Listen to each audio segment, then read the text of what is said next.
Certo. Bolsonaro sai do governo, vem aqui para os Estados Unidos e tal, e aí começa a estourar esse escândalo aqui no início de 2023, se eu não me engano, é isso? Março de 2023, na verdade, o assunto ele é introduzido na mídia por uma matéria do Estado de São Paulo, se não me engano, dia 6 de março de 23, falando do kit feminino que ficou apreendido na Receita. Tá? Isso surge por causa do kit feminino. E aí a notícia começa a circular, e como é que isso se... Quais são as providências tomadas? Como é que isso... Esse é um ponto importante, tá? Quando essa notícia começa a ebulir, vem uma informação de que o TCU teria aberto um procedimento para apurar a propriedade desses bens, ao mesmo tempo em que a Polícia Federal, em Guarulhos, instaurava um inquérito também para apurar os fatos ali colocados na notícia de jornal. Fui colocado na defesa do presidente Bolsonaro, na ocasião eu e o doutor Daniel Tesser, que é um especialista em direito aduaneiro, já que a questão preliminarmente parecia envolver uma questão de Receita Federal, e desde logo a nossa decisão foi, antes de qualquer intimação, citação, comunicação do TCU, vamos nos antecipar e oferecer em depósito ao TCU esses bens que estão sendo discutidos. Assim eu fiz. Encaminhei uma petição ao Tribunal de Contas da União, solicitando que os bens ficassem ali depositados até a decisão final sobre a qual acervo eles pertenceriam. Isso foi em que data, doutor Paulo? Isso foi em março de 23. Eu acho que na primeira quinzena. Porque eu, dentro das informações que eu recebi, tenho aqui que um acórdão do Tribunal de Contas de 2023, de março, 15 de março de 2023, determinou que o presidente restituísse à Caixa Econômica e à Polícia Federal o conjunto de joias e armas. Então, vamos lá. Essa decisão foi posterior ao meu pedido, porque a determinação que inicialmente o TCU ia... Aliás, essa decisão veio em cima do meu pedido. Ah, que interessante. Eu que pedi isso e o TCU, por maioria, acolheu. Por unanimidade, acolheu o pedido da defesa. Eu fiz questão de me antecipar aqui justamente para que, em momento algum, se questionasse ou se sugerisse que o presidente quis se locupletar ou se apropriar de bens que não eram dele.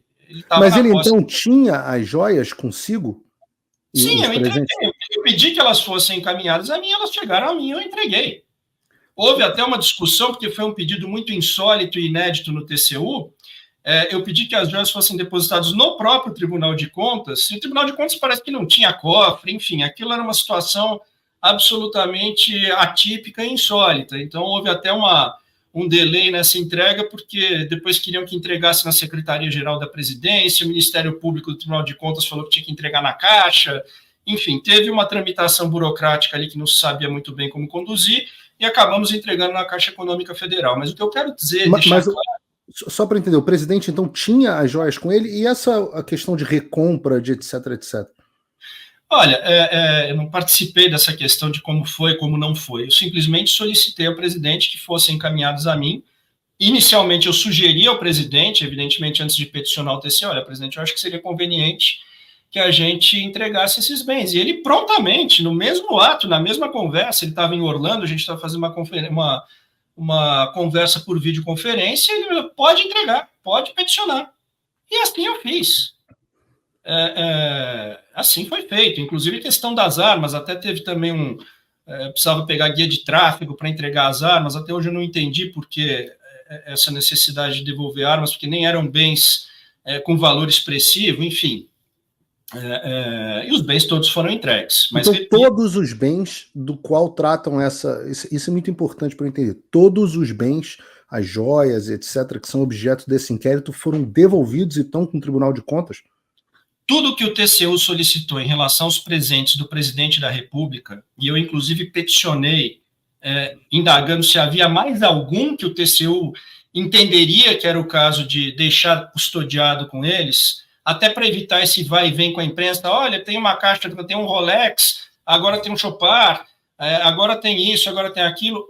Nós mesmos peticionamos pedindo que o TCU declinasse se havia mais algum bem que ele gostaria de manter custodiado até a decisão final, que até hoje não aconteceu, tá?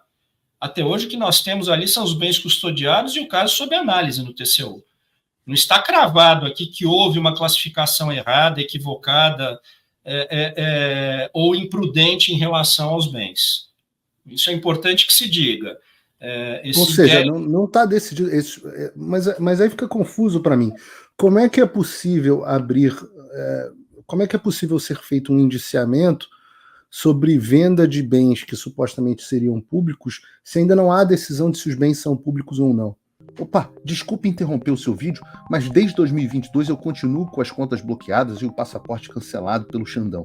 Se você aprecia o meu trabalho e tudo que eu faço pela liberdade de expressão, tem um lugar onde você pode se tornar meu apoiador com uma pequena quantia por mês.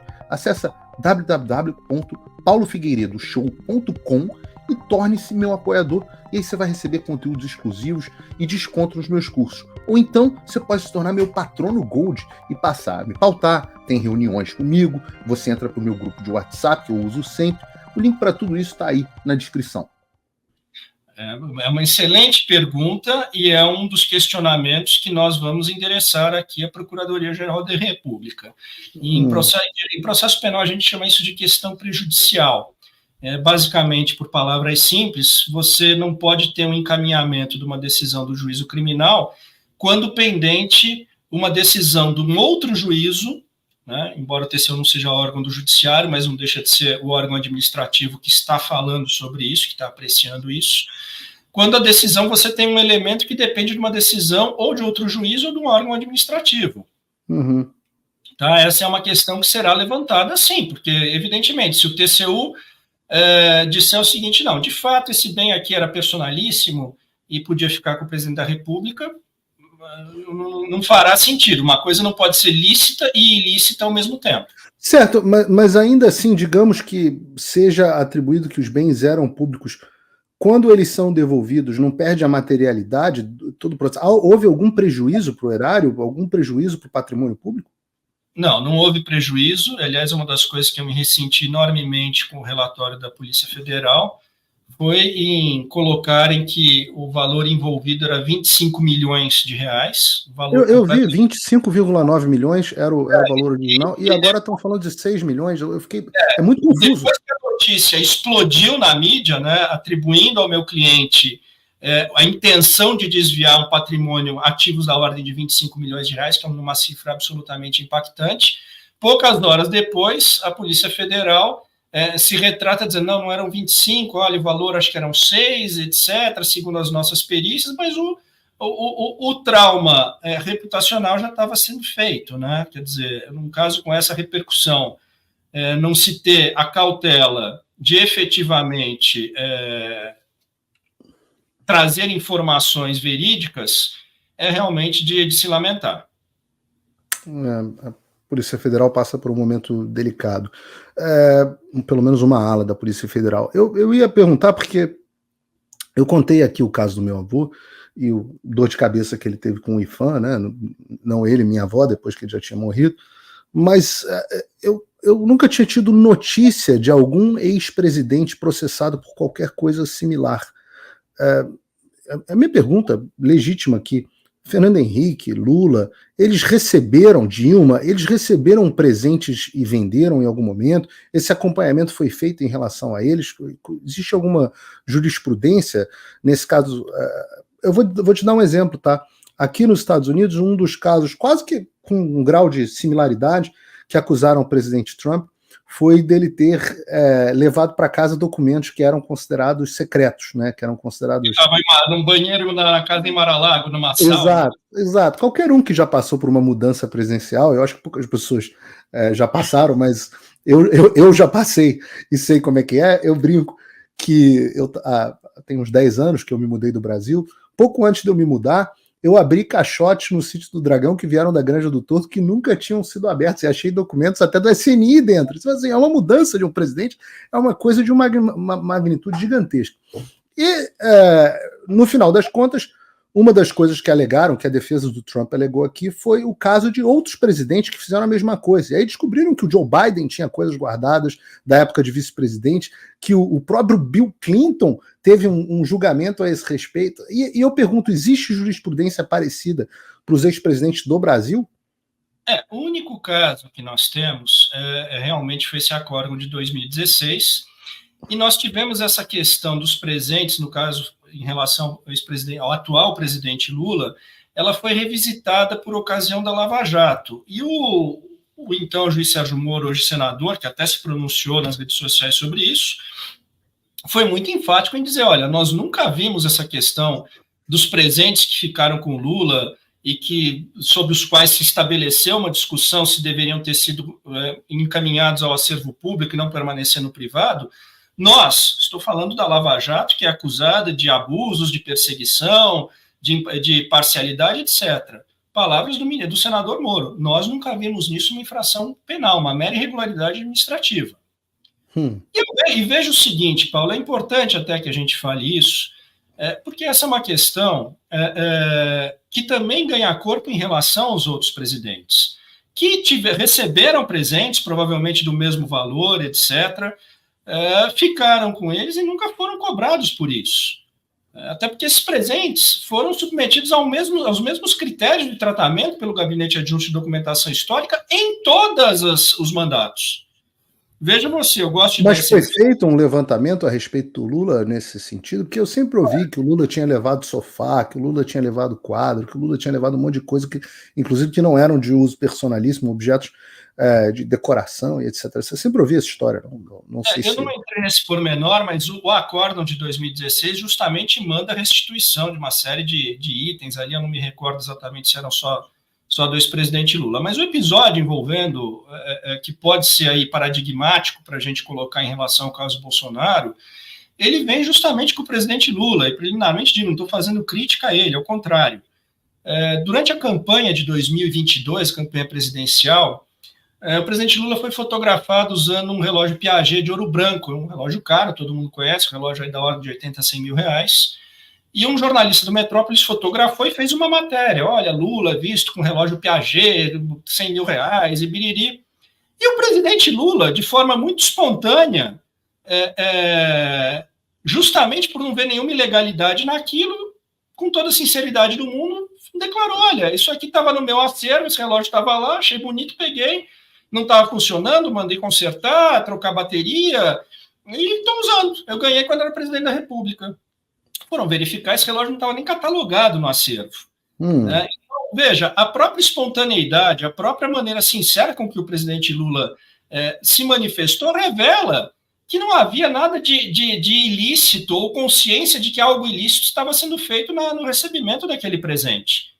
E que, convenhamos, é um presente da mesma natureza e também de valor expressivo como são os presentes do presidente Bolsonaro e que hoje são objeto dessa celeuma, dessa absurda investigação e indiciamento. Veja, se o presidente Lula tivesse alguma dúvida, algo escamoteado, podia dizer, olha, eu ganhei da primeira-dama, eu ganhei da minha falecida esposa. Não, foi absolutamente sincero, ganhei quando era presidente da República. Por quê? Porque isso nunca foi tratado, isso nunca foi visto. O recebimento de um presente dessa natureza nunca foi visto, nunca foi tratado como algo ilícito. Menos ainda criminoso. Eu estou conversando aqui com o doutor Paulo Cunha Bueno, advogado do ex-presidente Bolsonaro, por enquanto especificamente sobre o caso das joias que domina o noticiário brasileiro no dia de hoje. Você que está nos assistindo, se quiser ajudar a nossa audiência, clica aí no botão do like. Nós estamos nesse momento aí com mais de 16 mil pessoas nos assistindo, Jovem Pan com 11.900 na internet, CNN Brasil com 13.600, então uma bela audiência, ainda mais para um feriado em São Paulo. Doutor Paulo, eu tenho uma dúvida para mim que eu acho que eu já cheguei a manifestá-la para você, porque é uma coisa que eu não consigo entender. Por que esse caso é julgado no foro do Supremo Tribunal Federal? Né? O presidente Jair Bolsonaro não é autoridade com prerrogativa de foro, ele... aconteceu dentro das dependências da Suprema Corte. Exato, eu ia dizer isso. Existe uma série de penduricalhos de justificativas para que o Alexandre de Moraes julgue um monte de casos estranhos, né? Como, por exemplo, no inquérito lá do Fim do Mundo, ele diz que aconteceu dentro das dependências da corte, porque aconteceu na internet. Aí ele correlaciona tudo que acontece na internet com esse mesmo inquérito, joga dentro das milícias digitais. Depois, no 8 de janeiro, ele também arrumou uma justificativa mequetrefe para poder julgar o 8 de janeiro, mas sempre tem um somebody love, sempre tem um migué para colocar o caso dentro do Supremo Tribunal Federal. Qual é a justificativa dada para que este caso, porque não tem correlação com milícia digital, ninguém tem foro especial, prerrogativa de função. Caso tem foro por prerrogativa de função. Exato, foro por prerrogativa de função. Não aconteceu dentro das dependências do Supremo Tribunal Federal. Por que é julgado pelo Supremo Tribunal Federal e, mais especificamente, não houve nem sorteio, é o próprio Alexandre de Moraes que julga o caso? Essa tua pergunta é extremamente pertinente. A resposta ela pode ser emprestada, inclusive, às demais investigações que hoje pendem contra o ex-presidente Bolsonaro. Tá?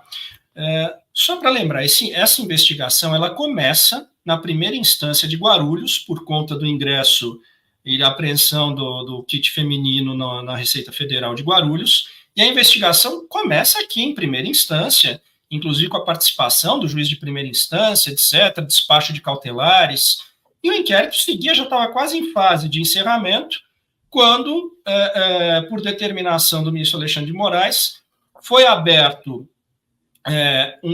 aspas, subinquérito, que na linguagem dele é denominada PET, ou petição, atrelada ao inquérito das milícias digitais. Tá? Qual a relação de uma coisa com a outra, eu realmente... Peraí, doutor, peraí. Agora o senhor me quebrou. Qual é a ligação... Digamos que o Bolsonaro tenha vendido joias que eram do patrimônio público para ficar rico, se financiar nos Estados Unidos, seja lá o que é. Digamos que isso tenha acontecido. Eu vou dar a presunção da culpa. O que diabos isso tem a ver com milícias digitais? Exatamente essa pergunta que a defesa fez. Quando essa PET foi instaurada, a Procuradoria-Geral da República foi instada a se manifestar, e há um parecer textualmente de 16 laudas, onde a Procuradoria-Geral da República declina da competência, determinando que os autos deveriam regressar a Guarulhos, a Delegacia de Polícia Federal de Guarulhos. Então, a PGR, que é a parte acusadora, diz: eu não tenho competência... A Procuração Penal, inclusive... A dona da ação penal, titular, diz: eu não tenho competência para acusá-lo porque ele não está nesse foro, ele tem que voltar para a primeira instância. Isso é dito pela PGR? Sim, cravado num parecer de 16 laudas. Em que data? Foi em 23, mais ou menos. Novembro de 23, entre agosto e outubro, se não me engano. Que curiosíssimo. E a outra dúvida que eu tenho correlacionada a esse fato... Sobre isso, houve manifestação do ministro. O ministro não falou nada? A PGR se manifesta dizendo: não tenho foro, e o ministro... A alegação do ministro, inclusive, é que haveria conexão com a investigação lá das milícias digitais, esse inquérito mãe, embaixo do que se colocam variados temas que não se conectam de forma clara entre si, o que justificaria, inclusive, não apenas a atração da competência para a Suprema Corte, mas a prevenção dele mesmo enquanto relator. Então, nós nos ressentimos de duas variáveis processuais muito sensíveis. É uma falta de competência e uma inexistência de prevenção. Tá? Falta de competência da Suprema Corte e inexistência de prevenção do ministro Alexandre. Parece um pouco do que alegaram o Sérgio Moro de fazer com o Lula, né? Há uma certa semelhança. A dúvida que eu tenho, doutor, outra coisa relacionada a esse caso, de novo, perdoe aqui meus parcos conhecimentos jurídicos, mas fica à vontade para me explicar e me corrigir se eu estiver falando alguma bobagem. Eu observei que dentro dos indiciados há militares. né, militares que estavam dentro do exercício das suas funções de militares, como ajudante de ordem, como assessor, etc., militares trabalhando como militares. Nesse caso, não cabe à justiça militar o julgamento ou a avaliação do caso? Como você tem co-réus ali, co-investigados que não são, a justiça militar não houve por bem se ocupar deste assunto. Né? Então, de fato, ok, a investigação correria na instância normal, na instância ordinária. Interessante. Eu continuando aqui a nossa conversa, tem que fazer aqui. Houve uma confusão, a mídia relata que houve uma confusão, com base no indiciamento, a mídia relata que houve uma confusão envolvendo outros 2 advogados do ex-presidente Bolsonaro. Eu não vou te colocar aqui, fica tranquilo, numa saia justa para comentar a confusão entre colegas, estou falando do Assef com o Weingarten, mas eu tive um estranhamento quando vi que o Fábio Weingarten, que também fazia parte da defesa do presidente, ele teria sido indiciado. E eu nunca tinha visto um advogado ser indiciado por dar conselho ao cliente depois do ocorrido, né? Inclusive na direção da própria devolução das joias, etc. Você pode me ajudar a entender o que houve? E eu aproveito para te perguntar se num caso desse você se sente ameaçado na sua atuação como advogado e se a OAB se pronunciou de alguma forma. Olha, Paulo, realmente essa é uma situação para mim absolutamente insólita e que inevitavelmente dá reforço ao ambiente de uma fala de que há uma lawfare em andamento, há uma questão política que está pavimentando essa investigação. O Dr. Fábio Weingarten é meu amigo pessoal desde a adolescência, foi secretário de comunicação, ele tem uma atuação política no governo Bolsonaro muito forte, dentro do time da defesa, ele fez faculdade de Direito, tem OAB, etc., uma pessoa que é muito atuante na questão de comunicação, mais até do que na questão jurídica. Ele entra nesses autos dias depois de eu ser constituído, eu que subestabeleci ele também com reserva para que fizesse parte do time, e dando um aconselhamento absolutamente técnico. Você me desculpe, o que há de errado, né, em você dizer, olha, abriu-se uma investigação para apurar, eu me adiantar e falar, olha, estou me dando estou tomando ciência formalmente da existência disso, e desde logo encaminhando a vocês os bens até que se decida de quem é a propriedade. Eu simplesmente estou mostrando a minha boa-fé de que em momento algum eu quis me apropriar de um bem público. E a atuação do Dr. Fábio Weingarten foi justamente nessa direção.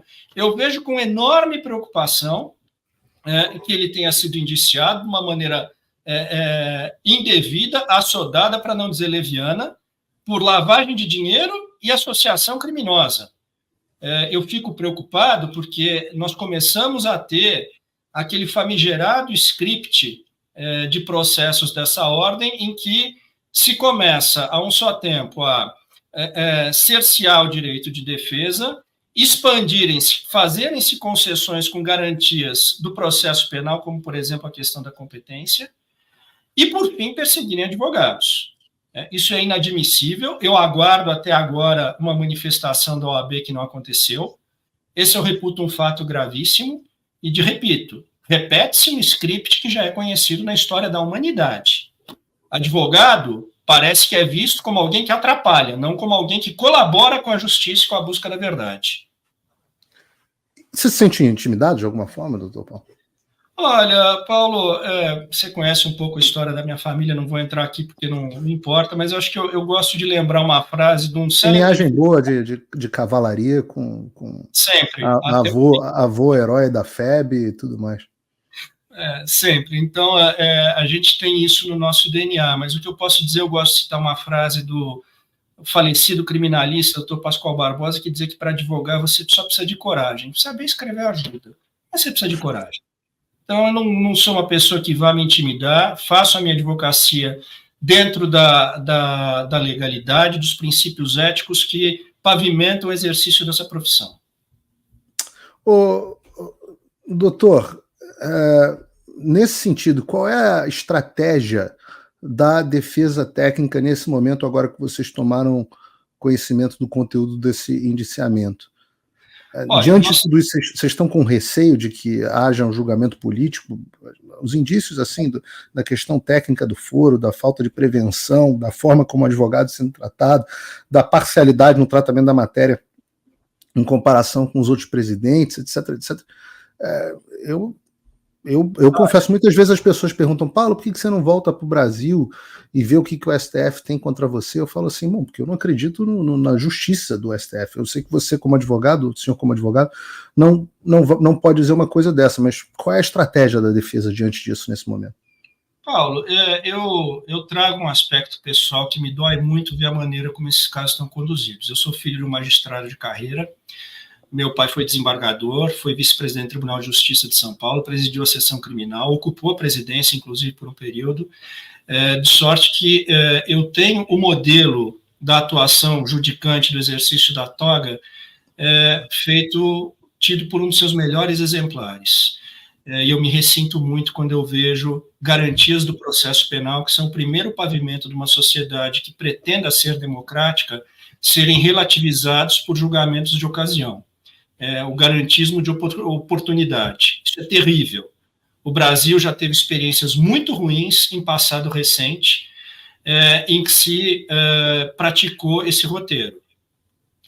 Da parte da defesa, eu até tenho um episódio aqui que me faz, inclusive, me deixa mais indignado ainda. Ao longo desse inquérito, já no Supremo Tribunal Federal, houve um deputado que, por conta justamente do tal Piaget do presidente Lula, requereu que ele fosse incluído na investigação, já que a gente falava da mesma situação, de um bem da mesma natureza e também de alto valor. O ministro Alexandre de Moraes prontamente mandou arquivar, sem esclarecer qual era a dessemelhança entre as duas situações.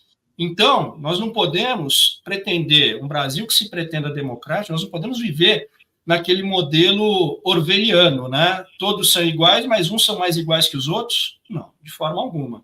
Isso é inaceitável na nossa sociedade, e independente de quem sejam os protagonistas de uma investigação, com repercussões midiáticas e políticas, as garantias do processo, o devido processo legal, ele tem que ser respeitado. Isso inclui atenção à competência, ao direito de defesa, ao acesso à integralidade dos elementos de investigação. Nós até hoje não tivemos acesso à integralidade da colaboração premiada do Coronel Mauro Cid. Não tiveram acesso? Não. De quais os benefícios foram negociados. Nós temos uma questão muito sensível com aqueles áudios da Veja, onde o Coronel Cid literalmente declara que essa colaboração lhe foi praticamente extorquida. Que os resultados já estão obtidos antes da investigação, que eles já sabem o que vão fazer. Paulo, veja o seguinte, né? Eu analisei aqui as colaborações que foram feitas na Lava Jato e a colaboração do Coronel Cid, que sempre me chamou muita atenção. Coronel Cid ficou preso por 4 meses, sem que contra ele fosse oferecida uma denúncia, né, contrariando o texto da lei, porque o indivíduo, quando preso preventivamente, há um prazo de 35 dias para que se ofereça a denúncia. Por que isso? Denúncia, quero dizer, início da ação penal, para que ele possa se defender. Você prender um indivíduo e não formalmente acusá-lo é igual a prender e jogar a chave fora. E foi isso que aconteceu com o Coronel Cid, e paulatinamente, ao longo desses 4 meses, lhe foram subtraídos direitos mínimos. Ele passou a não poder receber visita, posteriormente não lhe foi permitida a visita do pai, e por último lhe foi proibida a visita da esposa. Fato que, com essa última proibição, dias depois ele estava oferecendo um acordo de colaboração premiada e quebrou o silêncio que ele vinha mantendo ao longo de todo o tempo. Quer dizer, a voluntariedade, que é o primeiro elemento fundamental, que é a espinha dorsal de uma colaboração premiada, ela foi completamente ignorada nesse caso. E aí, estão tentando fazer a mesma coisa com o Felipe Martins. Eu tenho receio que sim. Não, eu não tenho a menor dúvida. O senhor tem receio, eu não tenho a menor dúvida. A menor sombra de dúvida.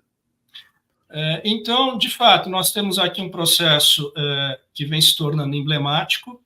Se eu dissesse aqui que não acredito que haja um enviesamento político, uma contaminação nesse sentido, eu estaria sendo ingênuo, e se eu negasse isso, eu estaria sendo hipócrita. Eu espero, eu torço, o Poder Judiciário é composto por pessoas, na sua grande maioria, pessoas corretas, que têm um senso de justiça na sua veia. Acredito muito na atuação da Procuradoria-Geral da República, e temos argumentos extremamente relevantes, boa parte deles aqui eu declinei para você ao longo dessa entrevista.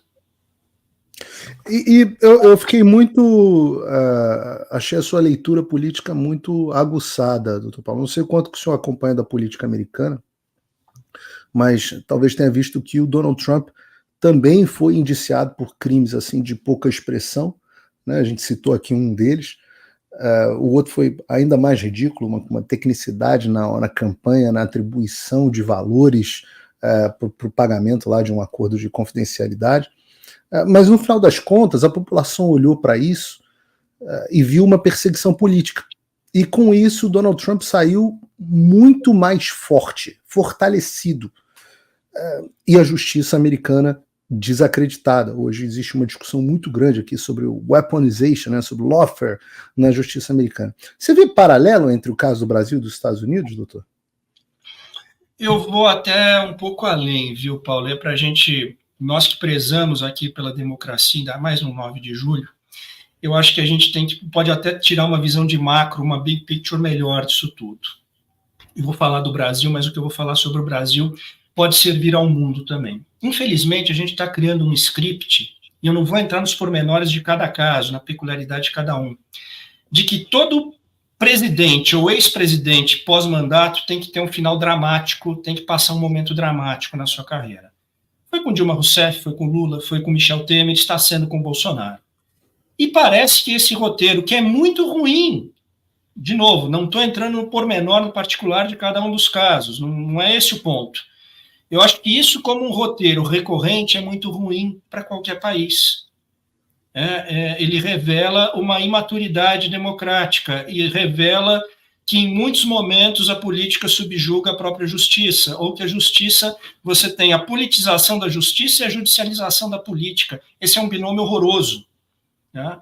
E nós estamos assistindo isso também nos Estados Unidos. Mutatis mutandis, com as suas próprias peculiaridades, é o que está acontecendo em relação ao presidente Trump. E possivelmente, se a gente for colocar esse roteiro, essa equação, em relação a outros países ou outros premiers, por exemplo, Boris Johnson, etc., talvez a gente vá ver que começa a se formar um modelo contemporâneo muito ruim, que é esse do final dramático de um chefe de Estado. É interessante até porque a Suprema Corte dos Estados Unidos andou tomando decisões a respeito desse assunto, né?